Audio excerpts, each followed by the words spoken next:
Деня на народните будители Българският културен институт в Лондон събра български и английски интелектуалци, университетски преподаватели и будни млади хора на прожекцията на документалния филм «Господин Гладстоун и българите» и на концерт от православни песнопения в изпълнение на хора към храма Свети Седмочисленици в София.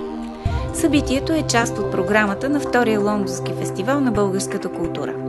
Гости на вечерта бяха посланникът на България в Обединеното кралство господин Константин Димитров, режисьорът на филма Михаил Мелтев и критикът Юрий Дачев. Първо искам да поздравя всички наши сънародници, разбира се, българите на духа, най-вече в този изключително светъл празник за всички нас.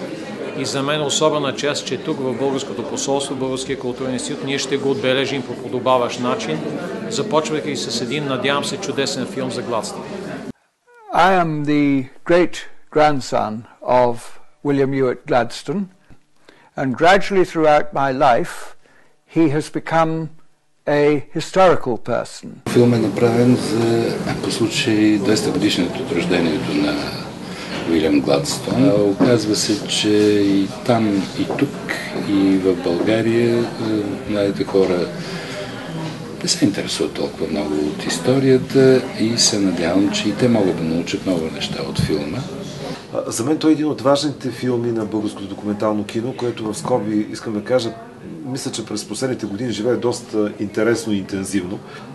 Господин Гладстоун и българите е ценен и с това, че по един много нетрадиционен начин пресича историческите връзки между България и Англия и в същото време ги показва в един контекст на съвременното ни съотнасяне със света. Богатата културна програма на английската столица предлага доста изкушения. Затова попитахме някои от гостите, защо са решили да посетят именно това събитие. I was very impressed with the range of activities on the program that you've organized for this cultural month. Би трябвало да има повече събития като това днес. Събития като това показва, че все още има будни хора в България и хора, които ценят изкуството. I am Orthodox on my own, so it will be quite interesting hearing an Orthodox chorus.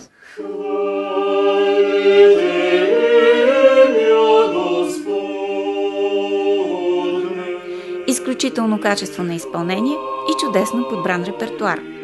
Суперлативите за певците от хора към храма Свети Седмочисленици в София не са достатъчни, за да опишат прекрасното усещане от докосването до магията на православните песнопения.